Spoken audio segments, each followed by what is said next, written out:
Aunque pasó una semana, parece que estuviéramos hablando de un siglo. En los últimos días hubo noticias muy importantes para el futuro de la economía argentina. Para empezar, en la Cámara de Diputados se dio media sanción al proyecto de presupuesto 2019, que era un pedido del Fondo Monetario Internacional. Al día siguiente, con la tarea hecha, el organismo financiero aprobó el acuerdo con la Argentina, que tiene muchas implicancias para lo que va a venir en la economía. Y por último, el día domingo, Jair Bolsonaro triunfó en las elecciones brasileñas, abriendo grandes interrogantes sobre lo que va a pasar en el principal socio comercial de Argentina. Para charlar sobre esos temas, estamos con Pablo Anino. Pablo, ¿qué tal? ¿Cómo estás? Gracias por venir. Hola, Fernando, ¿cómo te va? Sobre estos temas te quería preguntar en primer lugar, ¿cómo ves vos el acuerdo con el Fondo Monetario Internacional, teniendo en cuenta, recordemos a los espectadores, que es el segundo acuerdo que se firma en el año y que el primero fracasó en menos de 3 meses? ¿Vos ves como un acuerdo viable y cuáles son los principales lineamientos que están establecidos en el pacto? Mira, yo creo que es muy probable que el segundo acuerdo falle igual que el primero. Las características del acuerdo más o menos todo el mundo las sabe, se amplían los fondos que llegan a la Argentina y se aceleran los desembolsos que hace el Fondo Monetario Internacional.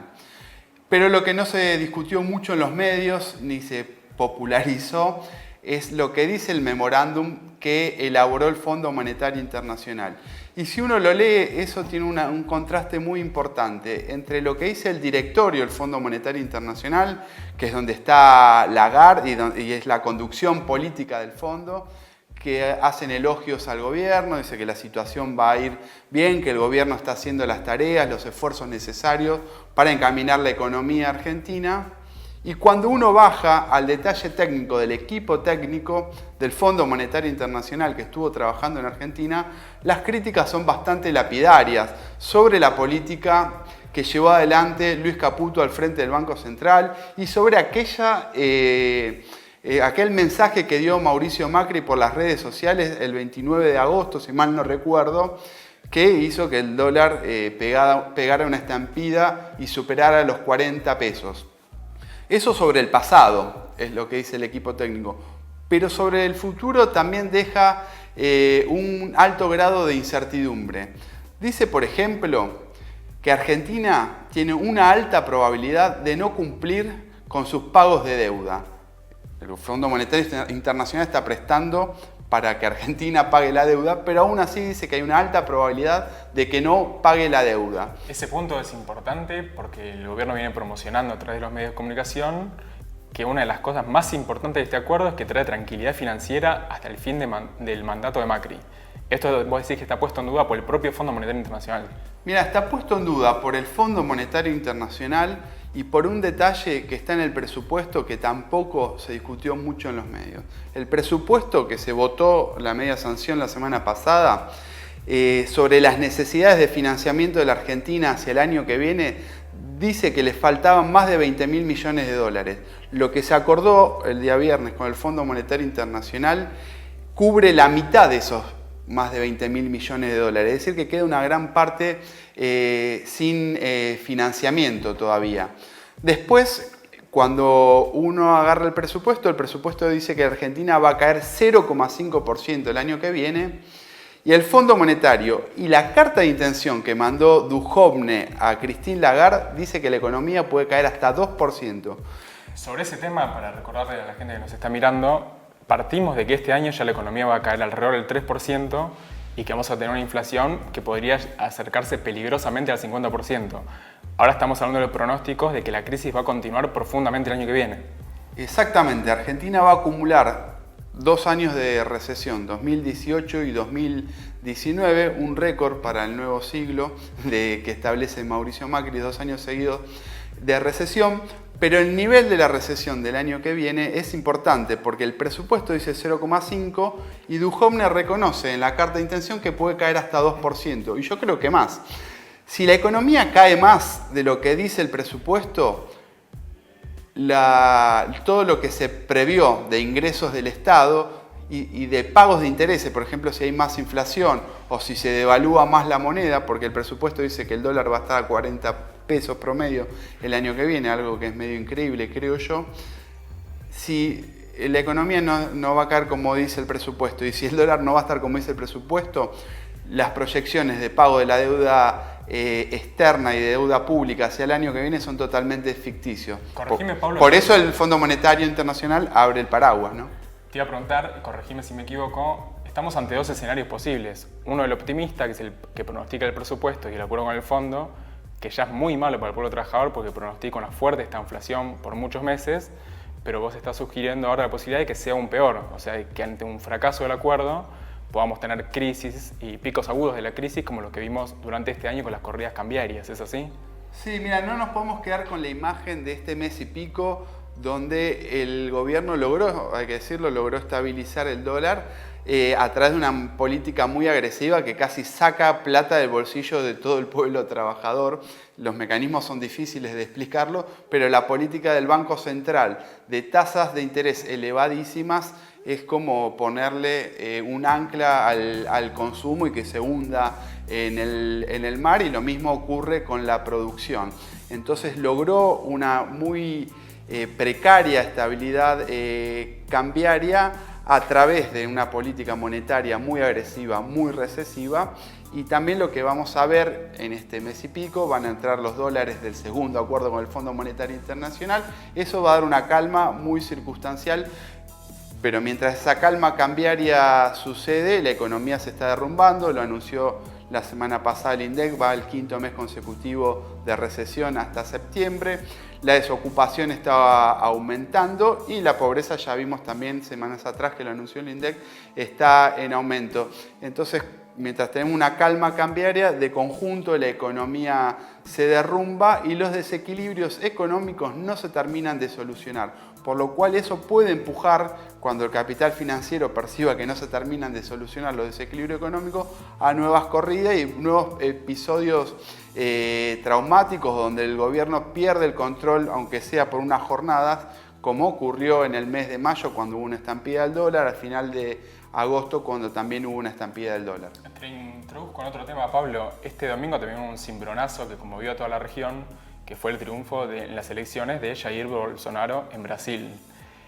Se abrieron muchos interrogantes, muchos análisis sobre qué puede pasar en el principal socio comercial de la Argentina. El futuro ministro de Hacienda, Pablo Guedes, que es un ultraliberal de la Escuela de Chicago, agregó más leña al fuego al decir que el Mercosur no tiene mucha importancia para Brasil. ¿Cómo ves que puede afectar esto a la economía argentina en el marco de lo que vos nos describiste recién como un panorama muy sombrío? Sí, Pablo Guedes después pidió disculpas, pero insistió en la idea que el Mercosur no es central para Brasil. Y eso tiene que ver con un aspecto de realidad, que la economía de Brasil está muy mal todavía. Sufrió 2 años de profunda recesión y después en 2017 y 2018 no va a caer, pero todavía no salió del pozo en que se hundió en los años previos y tiene desequilibrios muy importantes como la Argentina. Por lo cual lo que está diciendo Pablo Guedes, por un lado, que quiere concentrarse en esos problemas. Pero hay otro aspecto que sí tiene que ver con el Mercosur, que cuando dice la prioridad no está en el Mercosur para Brasil, lo que está diciendo es algo que Brasil quiere hacer, es que tener mayor libertad para negociar en su propio nombre con otras economías, con China, con Corea, con la Unión Europea, con otros países, y no estar atado a los acuerdos que tiene dentro del Mercosur, que le establece ciertos límites porque obliga a negociar en bloque. Entonces lo que dice Pablo Guedes, queremos mayor libertad. Para tener una dimensión de cómo impacta la economía brasilera en la Argentina, muchos economistas dicen que un punto de crecimiento de la economía de Brasil implica que empuja a un crecimiento de 1/4 de punto del PBI en Argentina. Pero después, para tener otras referencias, Argentina exporta el 20% de lo que produce a Brasil y compra casi un 30% de lo que importa desde Brasil. Por lo cual, si la economía brasilera se reactiva o se mantiene en una situación de estancamiento, es muy importante. Todavía no está claro que la economía brasilera vaya a arrancar, igual que la Argentina. No se conoce cuáles serían los motores que hagan arrancar a la economía. Pablo, por último te quería consultar sobre un tema. Ante la profundidad de la crisis que nos estás relatando, ¿qué planteos hay en la oposición? Te quería preguntar tanto por el peronismo como por la izquierda, teniendo en cuenta no solo que el ajuste es ahora, sino también que el año que viene es electoral, y en ese sentido, ¿qué programas se despliegan alternativos al macrismo? Mira, el presupuesto que tiene media sanción y el gobierno quiere obtener la sanción definitiva en el Senado el 14 o el 21 de noviembre, es un presupuesto escrito en Washington que ata a este gobierno y al futuro gobierno, pues es un ajuste tremendo, porque no solo el presupuesto está escrito en Washington, sino que el acuerdo con el Fondo Monetario Internacional compromete pagos altísimos hacia el futuro. Por lo cual hay que ser claro sobre dos puntos. Cada fuerza política debería expresar al menos qué va a hacer con el acuerdo con el Fondo Monetario Internacional y qué va a hacer con la deuda, que tuvo un crecimiento exorbitante durante el gobierno de Mauricio Macri y sigue creciendo con los nuevos préstamos del Fondo Monetario Internacional. La izquierda está diciendo claramente que no hay que pagar la deuda, porque la deuda se paga y no para de crecer, e impone condicionamientos cada vez mayores sobre la economía, no solo por la absorción de recursos que se van del país en beneficio del capital financiero internacional, sino porque impone reformas como fue la previsional de diciembre, pero que ahora la carta de intención que envía el gobierno, el memorándum del Fondo Monetario Internacional, abre nuevamente la posibilidad de una nueva reforma previsional que suba la edad jubilatoria y abra paso a una privatización o privatización parcial de los recursos previsionales.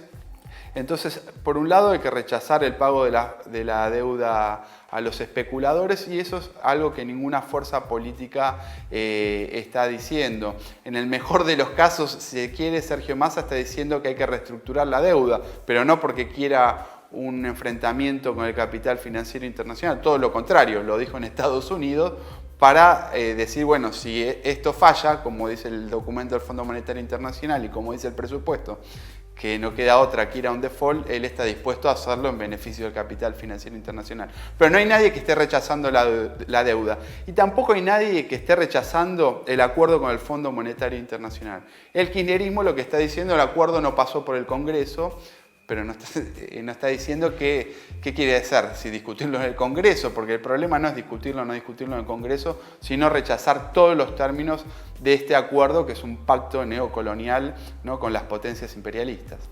Pablo, como siempre, muchas gracias por tu análisis, y a los espectadores y lectores de La Izquierda Diario los invitamos a seguir el desarrollo de la crisis y las propuestas de la izquierda para salir de ella en beneficio del pueblo trabajador. Muchas gracias, Fernando.